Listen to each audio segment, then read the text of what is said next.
April 19th, a beautiful spring evening indeed. And welcome to tonight's broadcast. Joining me tonight and every Thursday evening is our wonderful co-host, Oana. And I want to welcome you, Oana.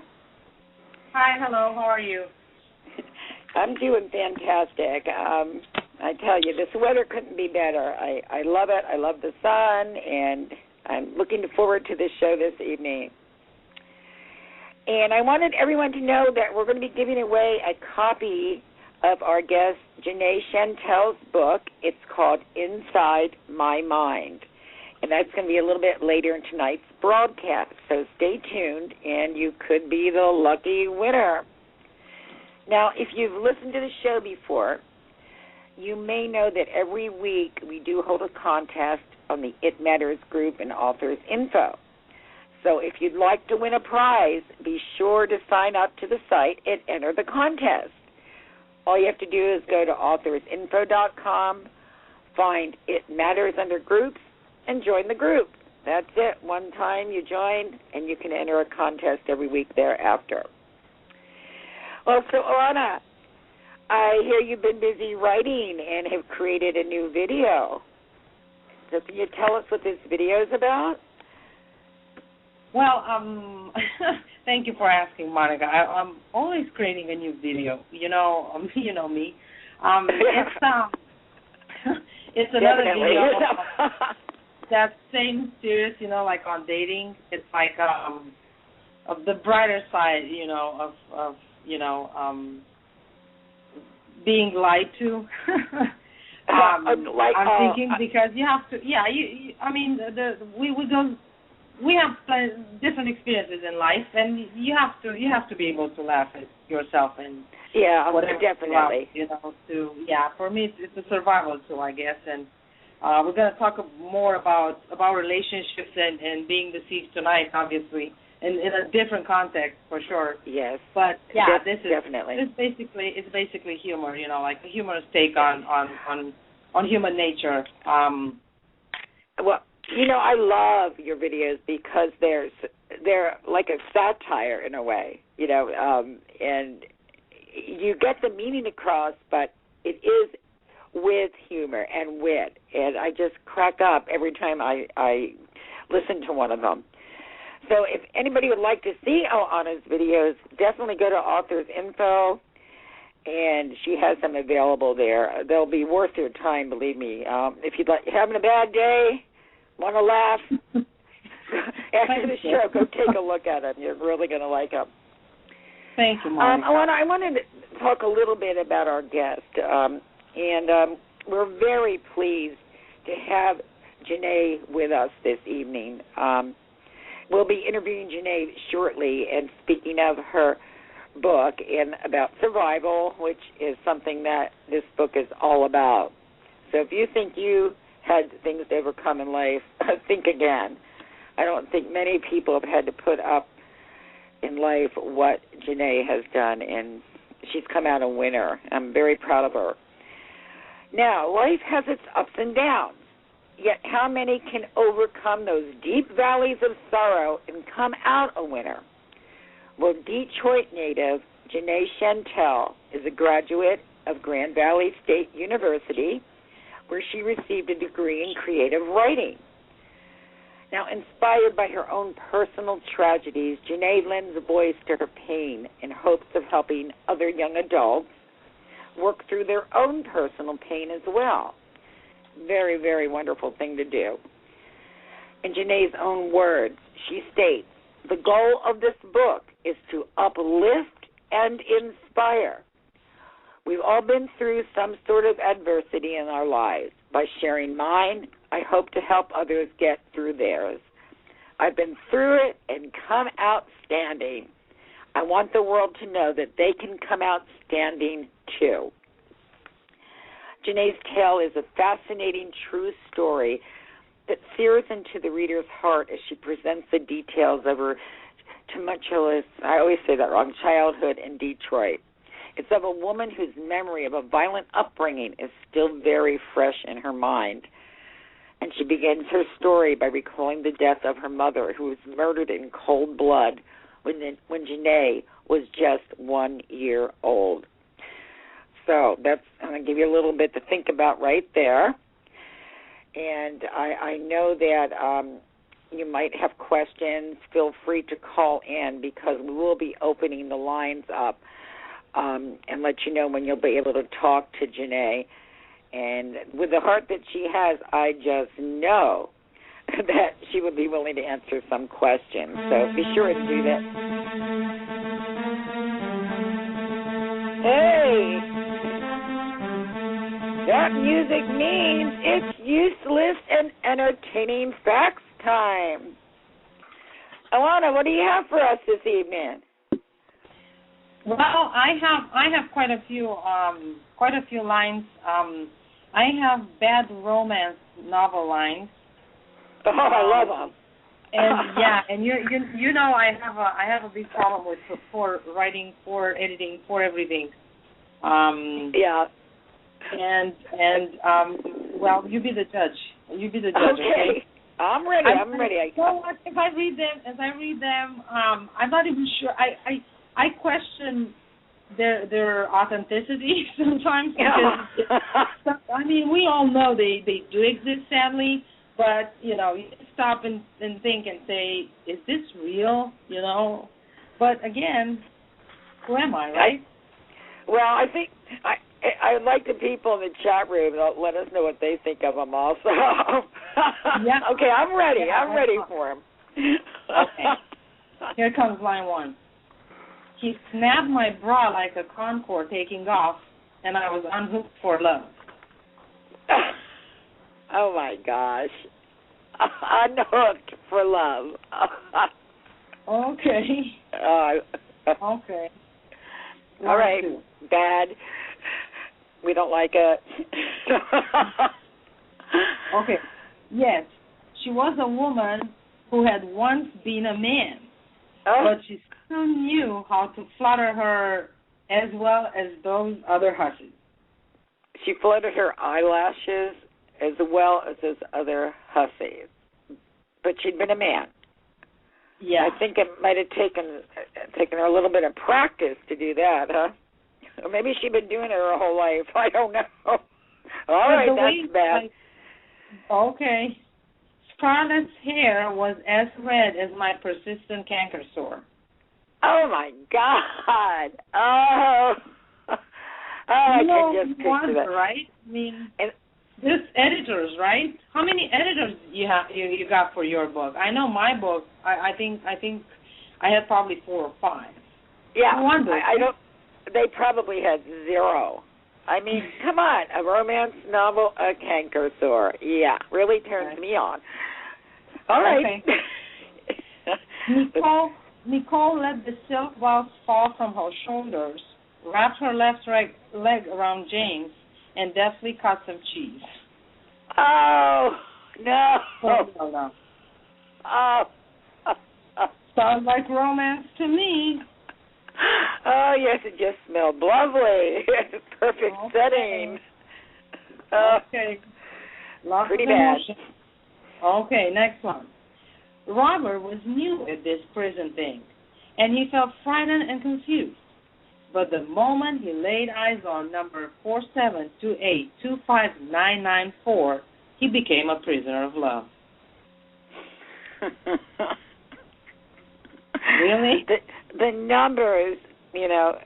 The number killed me, yeah. Thank you. Yeah, definitely should have been edited out. That's bad. Okay. Okay, well. Okay, what's our next? All right. But this is a little bit weird, okay? Sam liked to hum. That's it. Sam likes. Sam might be a Maltese as far as I'm concerned, or a Yorkie. You know what I'm saying? I know it sounds like he's a dog. Well, yeah, that's what I'm saying. If you know, I used to work with animals, right? Like if someone's like, oh, Sam likes to hum, okay. You like to hum, okay. Which one is Sam? Yeah, where's little Sammy? Yeah, okay. An alley cat, maybe. I don't know. All right. Okay. Not romantic. It was a dark and horny night. Okay, what is a horny night? I don't know. I want to find out. You can be horny, but a horny night. I can see that. The night's horny, so everybody is pairing up that evening. All right. Anyway. Doesn't make sense. His flatulence reared up like a proud stallion. How can your flatulence rear up? I don't know. This is something like, I'm not sure if these are actually, from romance novels or it's really, I don't know. Anyway. Okay. Pretty bad. Listen to this one, Monica. He smelled of pork. Rotting pork, in fact. And lots of it. Oh, my God. I mean, it's bad enough that he smelled of pork, but let's make it even more romantic by putting rotting pork in. Lots of it. Okay. Well. Last but not least. All right, I'm ready. Omaha Beach, 8 hours. Reinforcement from 2nd Panzer Corps arrive. Their well-muscled young torsos glistening with man-dew. Man-dew. Mm-hmm. What is man-dew? I'm afraid to ask.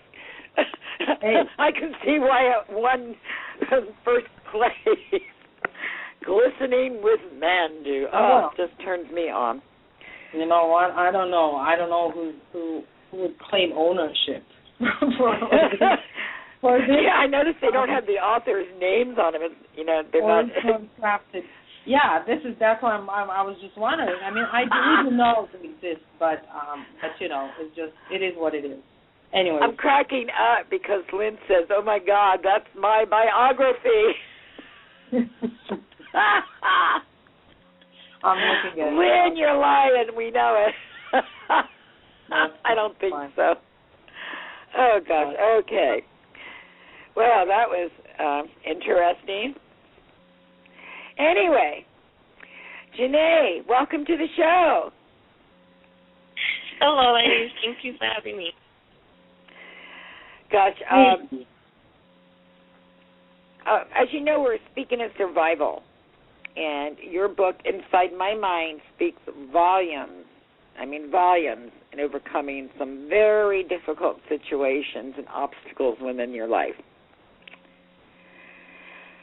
And I'm going to ask one question. I know Anna has many, too, so, Anna, you just interrupt me anytime you feel like it. Okay, because you're right. I do have a lot of questions, and I want to make most of it. I really, it's quite, Janae, your book is something else, and I haven't read such, I haven't had such an experience in a very long time, and I'm going to tell you later why, okay? So go ahead, Monica. Okay. Yeah, the thing that, when I was reading your book, I have to tell you, I felt such deep pain and emotion emitting from each chapter. I mean, it was tearing my heart apart, but I couldn't stop reading it. You begin the book, though, by speaking of your mother's death. And being a year old when she died, how did you grasp the actual circumstances which led to her death? I mean, did you take this from a memory of some kind, or was this information that was given out to you by others who were older at the time? Well, actually, for a very long time, I didn't remember that night. And then one night, I was in college, and I believe I was about 19. And I had a dream about it. And when I woke up, I kind of was like, oh, it's just a dream. But then I was like, no, wait, that actually happened. So I've been repressing that memory for the longest time. And then I don't know why that night I had that dream, but ever since then, sometimes I have it, and sometimes I just have memories of that night and what happened. Wow, and at such a young age, it was so traumatic, I can imagine, though. I'm not going to give away the explanation or the circumstances or the writing, but you have to get this book just to read that part alone. It's going to shock you. It was very well written. I could feel every ounce of emotion that went through you. I mean, I actually felt like I was standing right beside you when you told the story of how she had died. But go ahead, Anna. I won't monopolize everything. Okay. I promise. I have plenty of questions, and as I said, the book left a strong impression on me, and I think it hit home with me for many reasons. It's very well written. I mean, I want people to read it. I encourage everyone to go and read it. It's breathtaking, and it's you are a very talented young lady, Janae. That much I can tell. Aside from your talent, that's very obvious to me. You touch upon some issues with a great deal of maturity and honesty, and that's huge. I mean, I'm much older than you. I don't want to go there really, but I'm much older than you, and I'm not sure. I mean, I'm still struggling with writing certain stuff, bringing up certain stuff from my past. It's not an easy, reading, but it's well worth it. It takes a lot of involvement from your readers because it's not shallow. It's a book of depth. Mm-hmm. I want to talk a little bit about your opening statement. And I have a few questions. I'm gonna ask them right one after another. Okay, I hope you don't mind because I really want our listeners to get a grasp of your of the quality of your book. Okay, so I would like to start with the opening statement. It is the mind. When you say that, it is the mind that makes you basically rich or poor or happy or sad. Do you believe that we shape our reality? That our mind shapes our reality? I think to some extent, yes, that it does kind of shape our reality. I also think that experience and how we take that in also shapes that. I mean, because the circumstances that I've been through, people always ask me or say like, "Oh my gosh, you're so sweet, you're so nice to have been through what you've been through," and I mean, I could have took a more route where I was bitter and angry and mad at the world and see everything as negative, but I chose to look at everything positive, and I think that has something to do with your mindset. So you think that if we, we have like a positive approach, we're not in denial, right? We just try to see the bright side. Yes. Okay. You speak about your lack of trust, that you don't trust people. I don't trust anybody either, by the way. So I can totally understand how it's like to be there. But after you finish the book, did you feel that you're done and you moved on?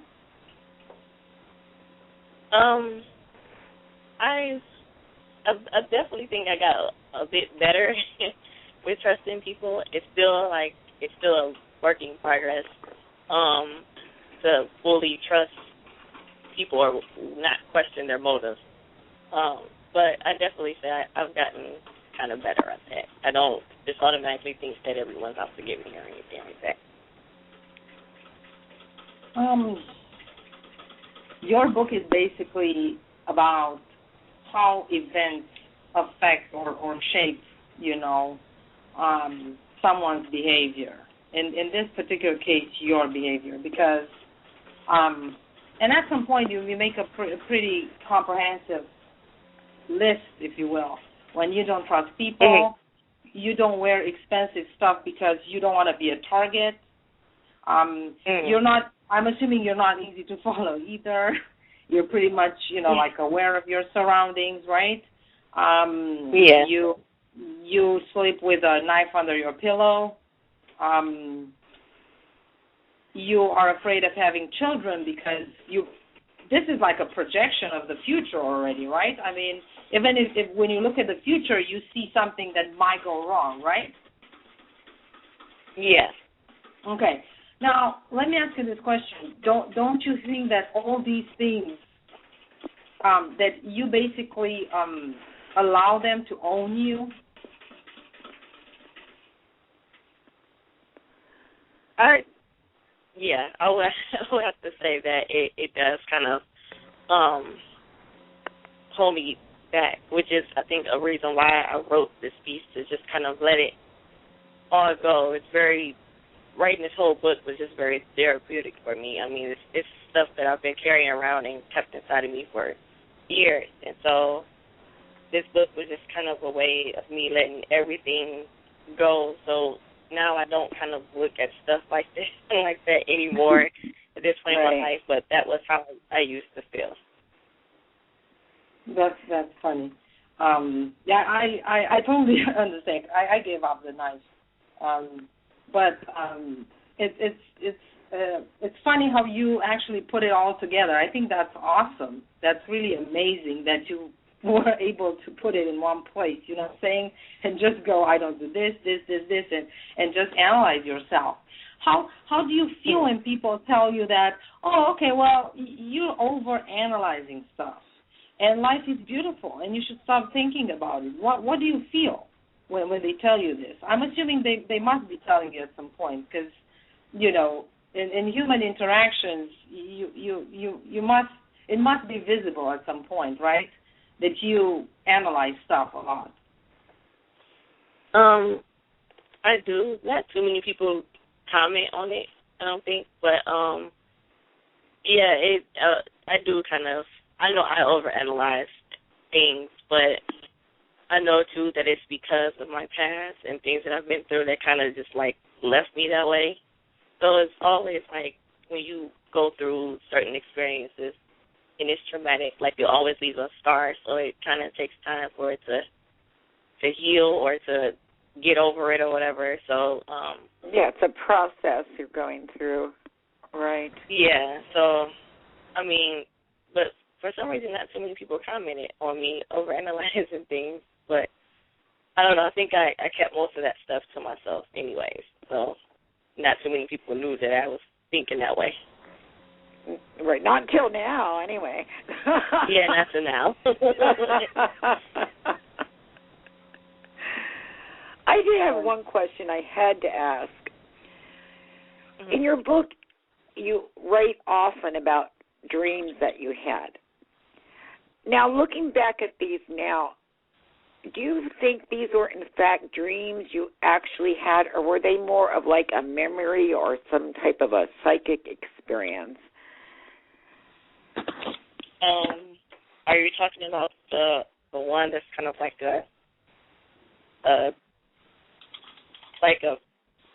guess a freak house or whatever, like a circus type thing? The Great Adventure of Jana Chantel. Is that what you're talking about? It seems a lot of them were. I could see where they might be a memory, but I also can see where you might have been connecting, with your dad or with mom or. Yeah, the parts about my parents were definitely. I think except for my father, I kind of just imagined that, imagine me in that situation. Uh-huh. But of course, the one about my mom was the dream. A couple of them were dreams, and then a couple of them was just kind of my imagination running wild, something simple or subtle would happen, and then my mind would just go off on a tangent, and I would just envision different ways that this scenario can come out. How it would be. Well, that's really interesting, because they say a lot of times. I mean, I don't know, but they say a lot of times that when people pass over, they will come to you in dreams. So that's why I was wondering if perhaps that had happened. And I guess none of us will really know that. But oh, gosh. But it was very, very interesting, though. It was so real the way you wrote it. That's why I had to ask that question because, gosh, it was like your mom was right there with you. You know, it was wonderfully written. I really enjoyed it. So, oh, no. I'm sorry, Janae. I have a funny feeling. Hello? Hi. Is this who I think it is? It's me, Ola McKendrick speaking. Yeah, of course, Ola. Ola, dear, listen, before you say anything, this program tonight, I want to tell you, it is about surviving. Oh, yes, I know what it's about, Miss Monica. Well, I used to go to revivals all the time. I'm sure you did, Ola. We're talking about surviving. Now, let me tell you, hon, you know, Brother Mosley, he was a good old preacher. Well, he and his traveling tent would come to Sweetbriar every other month. Well, this one time, Olaf's cousin Eugene was in town and was staying with us. Yeah. Well, you know, he and Olaf, they always got along real good, you know, like two peas in a pod. You know, they would go out to that old barn that I was telling you about and just drink that corn liquor till the cows came home. What a sight they were, hooting and hollering and carry on something fierce. Well, I had it, Miss Monica. It was time to take some action and get these men on the straight and narrow. Of course, I knew Olaf would never go to a revival meeting, so I dragged poor Eugene, you know, to one of them that Sunday after the latest drinking binge. Oh, my goodness. Well, hon, I don't know what I was thinking. Should have known you can't change a tiger's stripes. Well, good old Eugene had himself a fine time, Miss Monica. When we got to the part where, you know, you get the Spirit of the Lord upon you and the congregation gets to moving and shaking, well, old Eugene stripped his clothes right off then and there and started dancing stark naked. Oh, my goodness. I tried to cover him up, Miss Monica, with my lace shawl, but he'd have nothing to do with it. He took that shawl and started twirling it around his head, never missing a step. You know, I have to say that man can dance, but naked, Miss Monica, in the Lord's house of all places, well, that looked like he was at a local saloon. Oh, my Miss goodness. Monica, I was never more embarrassed in my whole life. I pulled that man right out of there, put him in the back of my pickup, and headed home. Oh, Miss Monica, I can never show my face again at any revival meeting. Ola, again, you are giving us a touching and moving story. But tonight we are talking about survival. Survival, not a revival.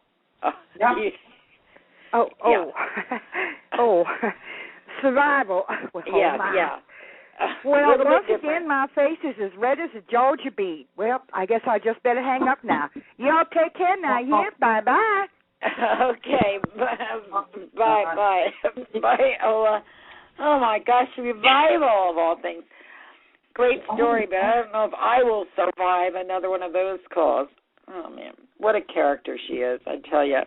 I'm sorry, Janae. She's the greatest. Okay, we'll get on with our interview here. Listen, if anybody'd like to call in, please do so. The lines are open. I know many of you are shy and make comments in the chat room, but just want to let you know that we can take calls if you're ready for them. Anyway, getting back to survival, you were a loner for the most part of your life, or maybe even now, I'm not sure, more than an extrovert, correct? I do have like a handful of friends, but for the most part, I do tend to keep to myself a lot, which is a habit that I am trying to get out of. But for the most part, yeah, I kind of just say I'm a loner. And I was wondering, did you write at a young age? Did you do any poetry or little stories or anything to help cope, or was this something that came later on in life? Actually, it came like when I was in high school. Like, I think I was a junior in high school when I really started to notice that I kind of had a passion for writing, and that's where I really started to go into depth with it more. And did it help a lot as far as, coping with all the situations that would arise? I didn't write too much about the situations in my life until kind of later on. A lot of stuff would be kind of like fiction, but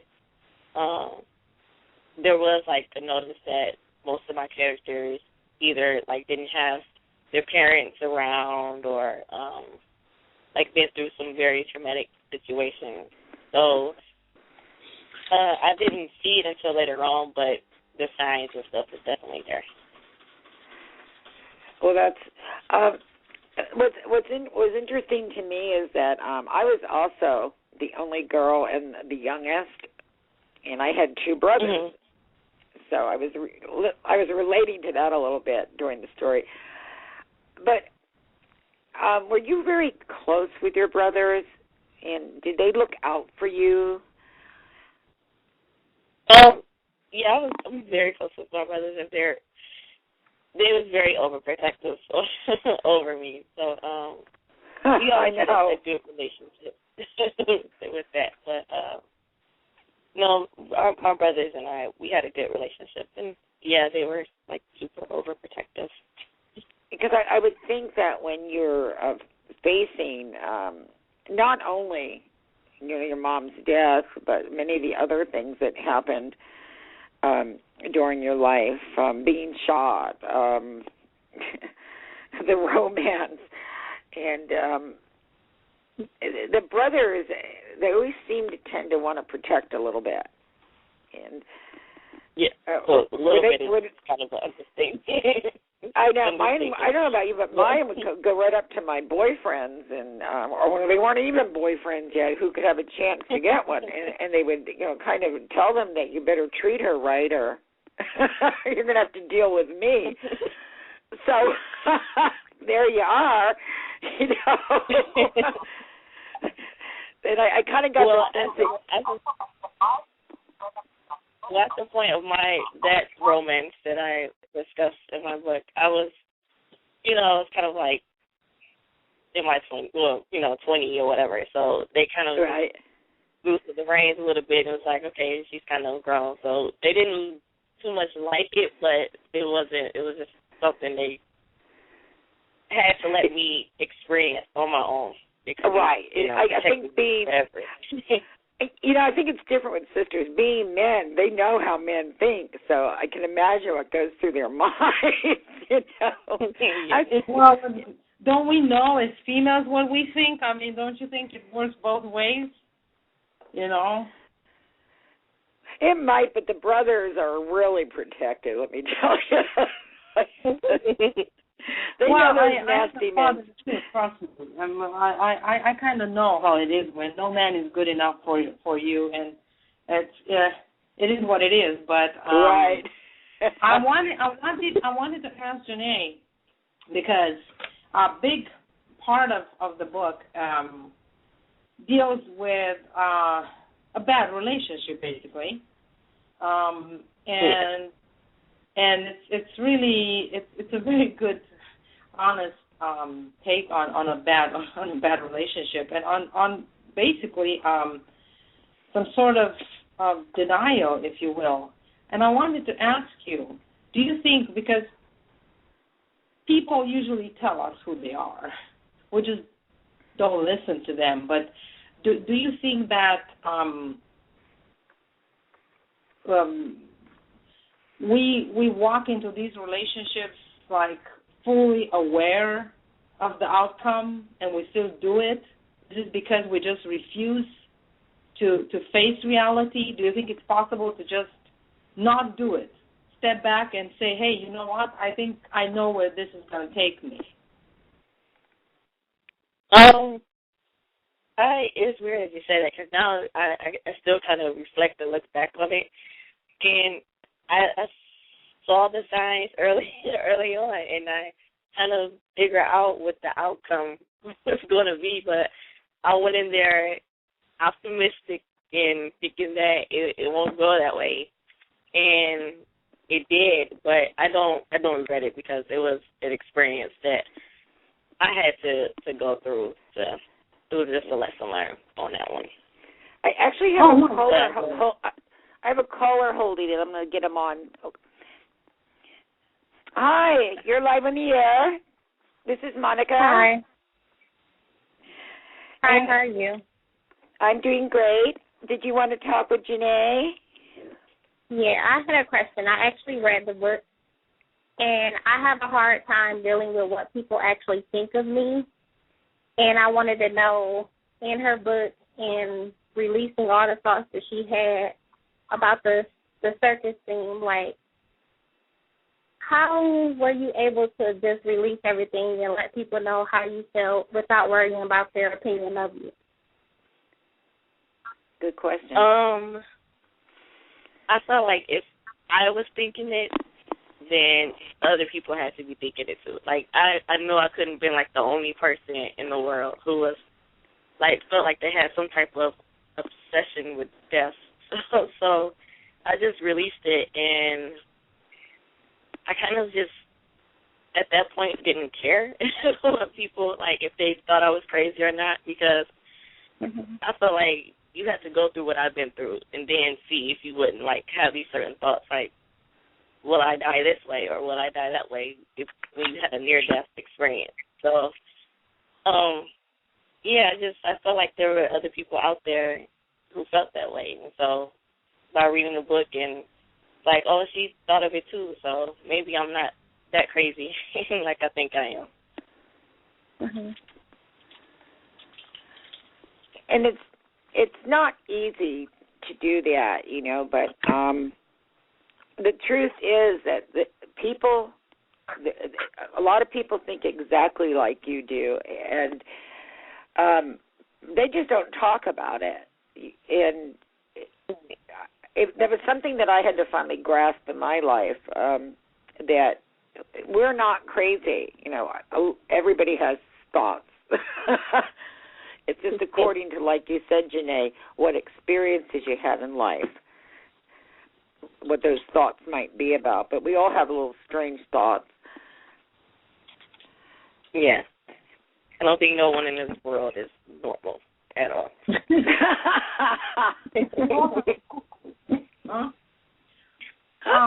I just wanted to ask Janae, do you think all your experience, like you ended up having that particular relationship you talk about in your book, and as well as probably others, because of what happened to you in your past? Do you think they're connected to each other? Are you talking about, like, the romantic relationship or just? Yeah. That is a good question. I kind of often felt it strange that the first guy I fell in love with was like a guy who used to sell drugs and was in prison for that. So knowing that my dad did that too, I've always thought that a little strange and eerie. Just kind of figuring out, like, okay, why am I drawn to that?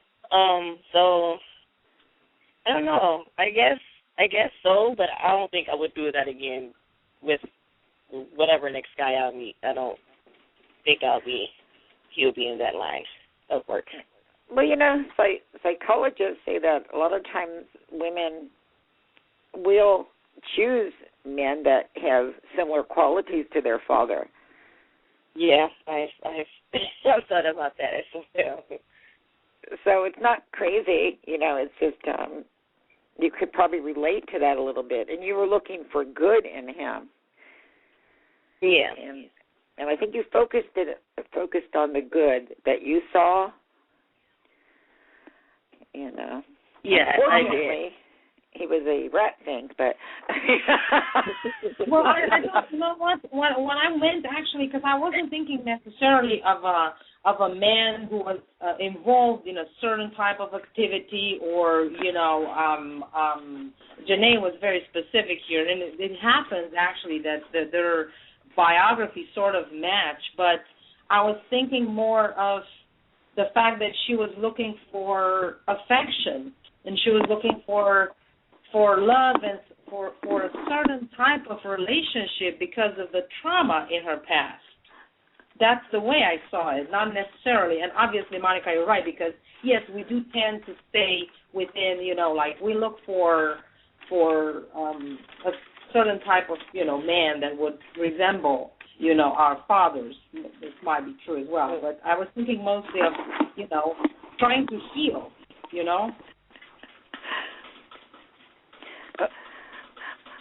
Lynn just said Eugene is a typical man. And he put a little devil behind it, so.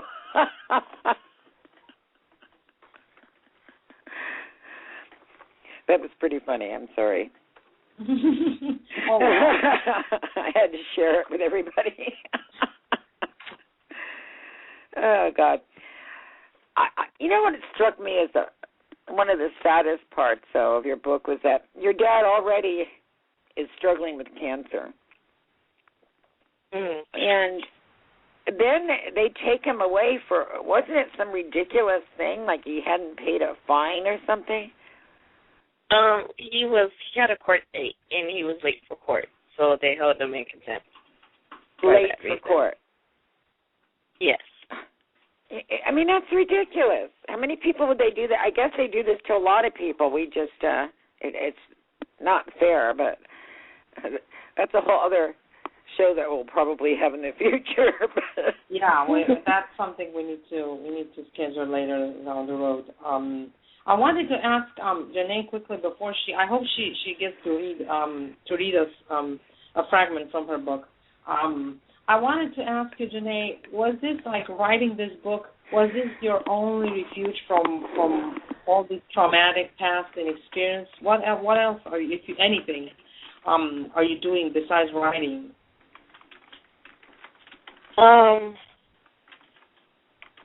Well, I write a lot because that's one thing that I really want to make a career out of. But other things I do is I work for a publishing company, actually. My Vision Works Publishing, which is the people who publish my book. And I do a lot of the formatting in the books and stuff like that. And I also just kind of do readings and stuff, some poetry or flash fiction pieces and stuff like that I write. I kind of do readings and stuff like that for it, which I actually have a reading coming up in May. So I'll be doing that. Okay, do people approach you and ask you things? Do they have questions? Do they ask you for help? I'm sorry, I didn't catch that. Do people approach you with questions? Do they ask for help? Are you talking about, like, in life or just? Yeah. When you have readings, for example, and you connect with your readers and people, or you tell people about what you went through. Some of my friends and stuff come to me and ask me for advice. People from Facebook, and I think I had a couple of people on Twitter who was just like, read something of my work or whatever and found it inspiring or felt like it, my story helped them get through whatever situation that they're going through.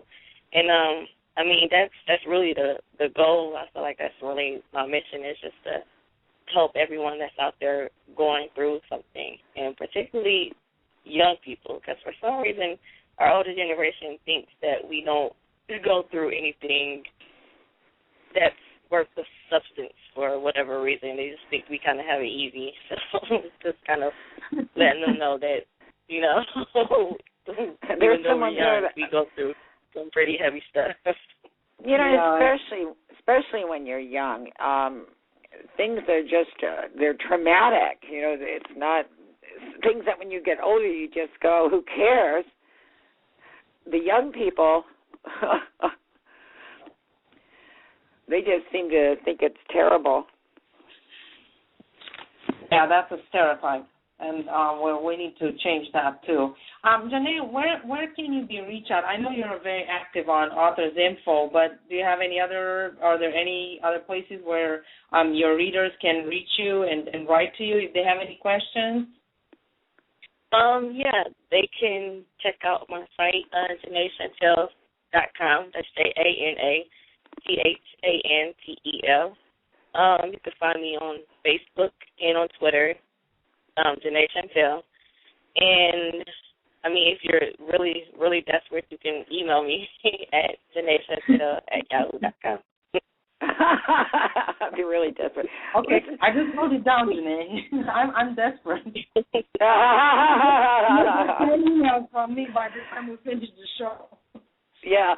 Janae, would you mind reading an excerpt from your book? And while you're getting that together, I'll go ahead and we'll have a short commercial. Because I know I think people need to hear a little bit of this and see what we're talking about.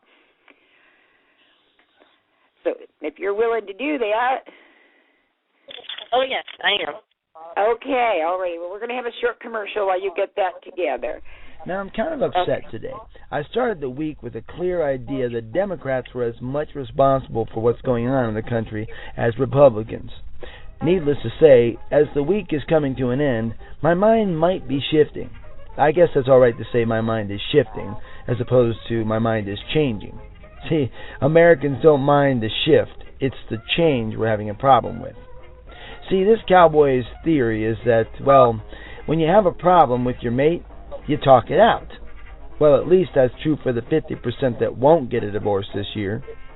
Now, talking it out allows you to be reasonable with folks, to figure out if you're looking at it the wrong way, and then it allows you to find time to admit that you are wrong, learn, and move on.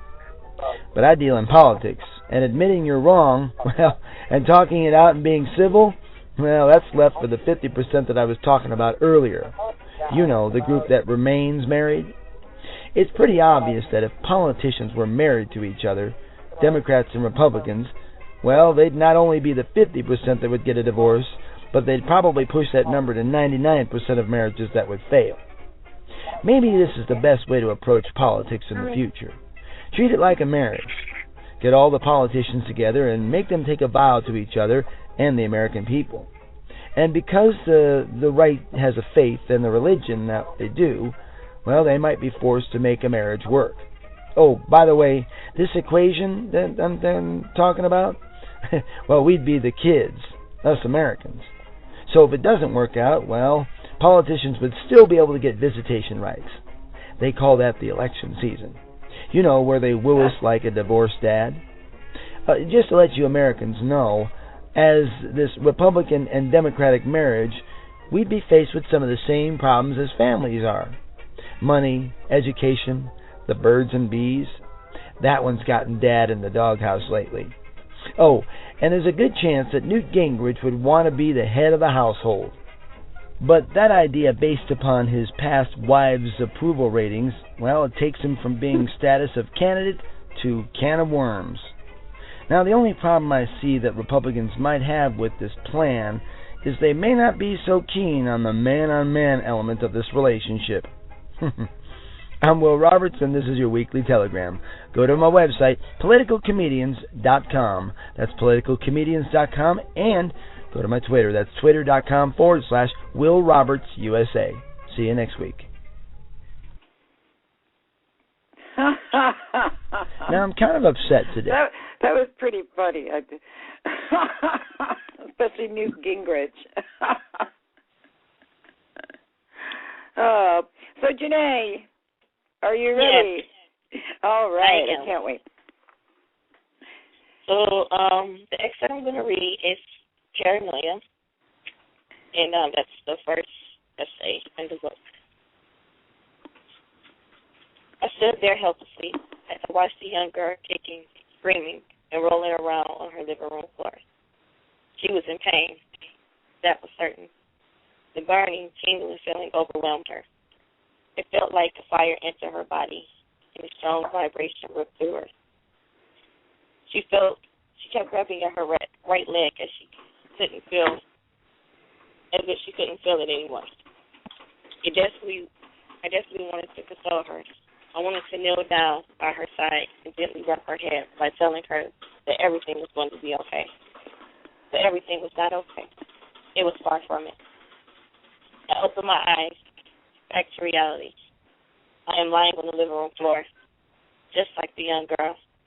I feel that burning, tingling feeling, just like the young girl. And I can't feel my right leg, just like the young girl. Then I realized that I am that young girl. I try to remember what all happened before this event. I was babysitting my little sister, Autumn. I was getting Erica, my junior high friend, something to drink. I was talking in the living room with my brother, James, and Erica. James said something funny. There's a loud popping noise. I saw fire. Gee, my worst fear is that I would die like my mother. I pray to God that he will let me die peacefully. I don't want to be killed like my mother was. But the weird thing is, my mother died from a gunshot. I almost died from a gunshot. Weird, huh? Well, wow, that was powerful. Thank you. I know, and what is so strange about that is you really didn't even know your mother, but to have so many things that coincided with what she went through in her life for you to experience, it's just, I mean, it's unbelievable, but maybe it brought you a little closer to her, too, though, in understanding. We'll take the positive from it, huh? Yeah. Even though it is. Aw. One thing I think a lot of young people want to know, because they're facing a lot of the same things. It's not even money anymore. It's the way society is now, and growing up in circumstances like you have and many people do, and facing tragedies and not having parents and such. How did you get to the point where you just said, you know what, I'm going to make something of myself. I'm going to get to college no matter what it takes. And how did you do that? It was, I always say, be a victor of the circumstance and not a victim. And I was just, I don't know, I guess there was a stubborn attitude. I refused to play the victim of what cards was dealt to me. I wanted to overcome it because for some reason, I don't know, just I always had this feeling that I had a more higher purpose, and I wasn't going to let my upbringing and things that I went through kind of handicap me. I wanted that for it to make me stronger and to actually, make me the woman that I am now, which I'm very proud of. So, it was just using to give up. Well, I think that you're a very wonderful role model for young women. I mean, you're young yourself still, and I'm hoping that you can get some speaking engagements some more and get to these women who are going through much of what you did, because I know there are many out there who have gone through very similar things. Yeah. And they probably just feel, they feel so lost and there's no hope. And if just your words could help them, even just a handful of them right now, it would be well worth it. So it's wonderful that you're doing this. Don't you think, Alana? I mean, gosh, aren't you inspired? I do. I definitely do. I didn't want to interrupt you. Obviously, it is a great book, and you know me. I'm pretty harsh. It's a great book. It's a great. I think Janae is a brave young woman because honestly, yes. I don't know, and that's the reason why I asked her if people approach her and they kind of open up, because you don't see that deal of honesty every day. There's many of us that just cannot get that out, and we're much older than she is. So I really valued her book in that respect. Seriously. Yeah. We're going to do, actually, Monica and I will talk about it, and we're going to share your book and, the information about it the best we can, because we truly believe people need to read it, even not necessarily people your generation, but I think people of any age should read it. Right. And and give it a thought. And Monica, I think you need to make some announcements. Yeah, because we're going to be running out of time soon. I unfortunately, we've had some people enter the contest, but they have not shown up. So you know our rule. You need to show up to the show. So you're not going to believe this, Lynn. You have won the book again because you are such a wonderful, dedicated fan.